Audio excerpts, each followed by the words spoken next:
Assalamualaikum warahmatullahi wabarakatuh. Alhamdulillahirrahmanirrahim. Wa bihi nasta'in wa ala umuri dunya waddin. Wassalatu wassalamu ala asyrofil anbiya'i wal mursalin wa ala alihi washabihi ajmain. Amma ba'du. Pertama yang paling utama, marilah kita panjatkan puja-puji syukur kepada Ilahi Robbi, dan tak lupa selawat bertangkaikan salam semoga tetap tercurah limpahkan kepada baginda alam Kanjeng Nabi Muhammad SAW. Yang terhormat Bapak dosen Metodologi Studi Islam dan juga teman-teman yang saya banggakan dan saya cintai. Sebelumnya, perkenalkan, nama saya Sri Ija dari jurusan Ilmu Komunikasi Hubungan Masyarakat, Fakultas Dakwah dan Komunikasi kelas 1D. Di sini saya akan memberikan materi tentang arti perbandingan agama dalam rangka memenuhi salah satu tugas mata kuliah, yaitu Metodologi Studi Islam. Indonesia adalah bangsa yang majemuk secara etnis, bahasa, budaya, dan agama. Khusus menyangkut aspek agama di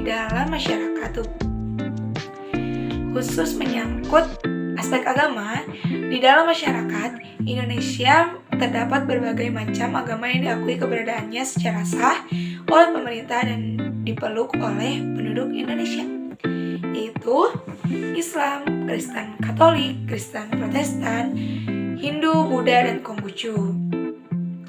Dengan adanya kemajemukan,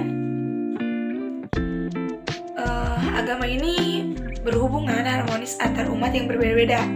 Ini sangat penting untuk dilestarikan demi terjaganya persatuan dan kesatuan bangsa.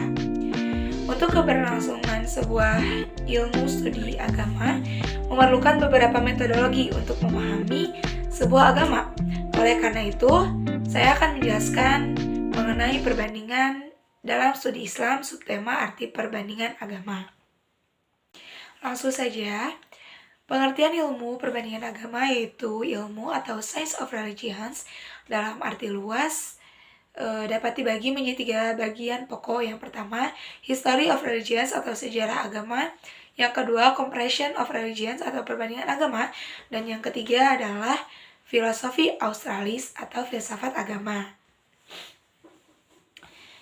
Pengertian ilmu perbandingan agama adalah suatu ilmu yang menyelidiki agama-agama dengan menggunakan cara historis dan komparatif dalam menyelidikinya, dan juga menggunakan cara-cara ilmiah lainnya, terutama di dalam memahami gejala-gejala agama. Lanjut, ada juga tokoh yang mencetus tentang perbandingan agama. Di sini saya mengambil dari seorang tokoh yang bernama Profesor Haji Abdul Mukti Ali. Beliau ini adalah seorang tokoh bangsawan yang mana beliau seorang ulama juga yang ahli dalam perbandingan agama, yang meletakkan kerangka kerukunan antar umat beragama di Indonesia sesuai dengan prinsip Bhinneka Tunggal Ika. Menurut beliau, perbandingan agama adalah cabang ilmu pengetahuan yang berusaha untuk memahami gejala-gejala dari suatu kepercayaan dalam hubungannya dengan agama lain. Nah, pemahaman ini merupakan persamaan dan perbedaan. Maksudnya ilmu perbandingan agama suatu usaha untuk mengetahui bagaimana perkembangan agama Allah yang telah diajarkan kepada manusia lewat para nabi dan rasulnya, dan bagaimana kita selaku umatnya itu memberikan tanggapan dan sikapnya terhadap petunjuk Allah itu. Apabila pengertian tersebut bisa diterima dan diperkembangkan, maka perbandingan agama merupakan bidang studi yang konstruktif. Maksudnya dapat mendorong dan membangkitkan kesadaran dalam menghayati agama Allah, sehingga apa yang selama ini tampak yang masih terpendam dapat diungkapkan dalam istilah-istilah yang mudah dipahami berdasarkan petunjuk Al-Quran dan hadis Nabi. Lanjut ke tujuan ilmu perbandingan agama, bisa dilihat ya.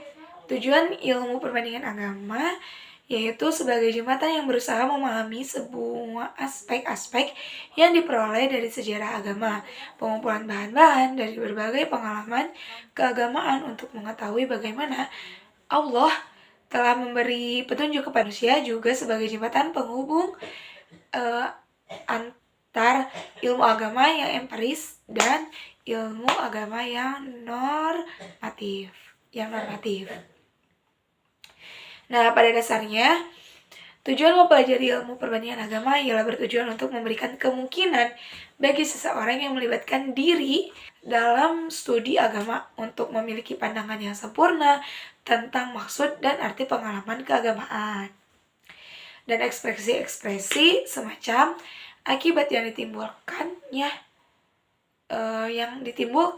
fitnah oleh sebab itu. Keikutsertaan seseorang dalam suatu upacara keagamaan yang diselidikinya tidaklah merupakan jaminan bagi keberhasilan dalam usaha memahami agama tersebut, karena meskipun seseorang itu terlibat dalam suatu upacara keagamaan, namun ia sendiri tidak menghayati pengertian yang dilakukannya.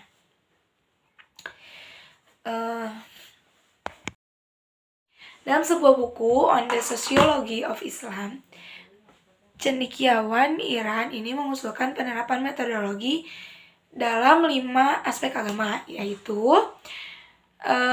yang pertama, mengklasifikasi dan mengadakan perbandingan tentang konsep Allah dalam Islam dengan objek-objek sesembahan yang ada dalam agama lain. Yang kedua, mengklasifikasikan dan mengadakan perbandingan tentang konsep-konsep yang ada dalam Al-Quran dengan kitab-kitab suci yang lainnya. Yang ketiga, mengklasifikasikan dan mengadakan perbandingan tentang pribadi Nabi Muhammad SAW dengan pribadi-pribadi besar agama lain yang hidup sepanjang sejarah. Yang keempat, mengklasifikasikan dan membandingkan tokoh-tokoh besar dalam Islam dengan tokoh-tokoh besar agama lain beserta aliran-aliran pikirannya.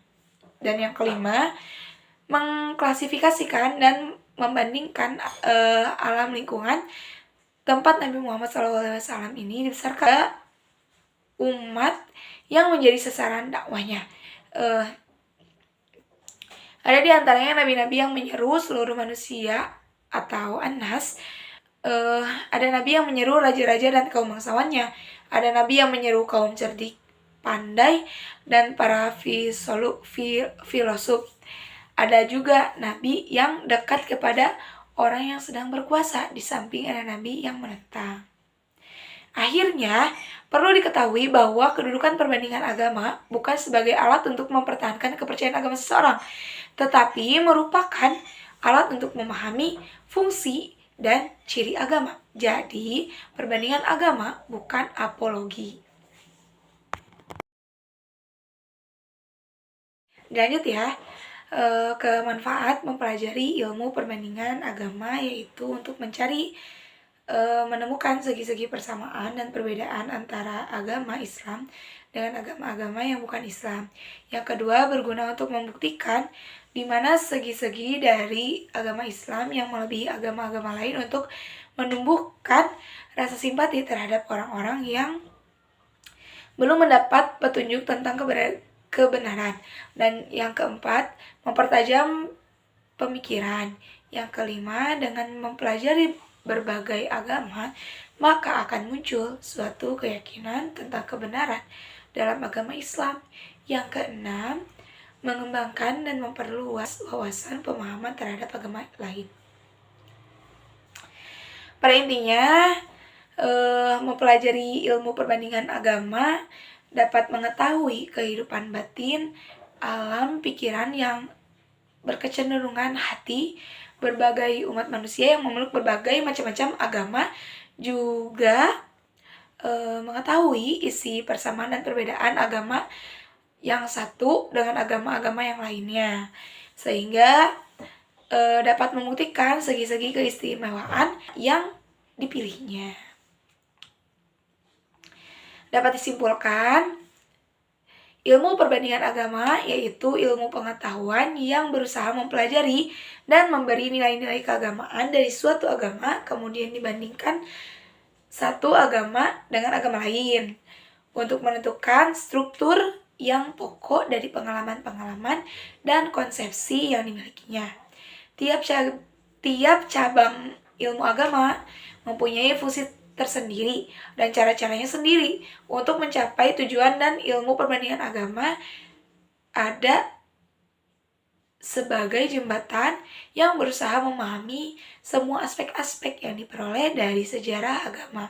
Kemudian dibandingkan satu agama dengan yang lainnya untuk mencapai dan menentukan struktur yang fundamental dari pengalaman-pengalaman keagamaan dengan memilih dan menganalisis persamaan dan perbedaan agama itu dari segi tujuan, metode, dan konsepsi untuk mencapai tujuan itu. Mungkin cukup sekian dari saya, dengan harapan apa yang telah saya sampaikan kepada teman-teman bisa dipahami dengan baik, dan saya mengucapkan terima kasih kepada teman-teman yang sudah menyimak dan mendengarkan. Mohon maaf apabila masih banyak kekurangan. Wabillahi taufiq wal hidayah. Wassalamualaikum warahmatullahi wabarakatuh.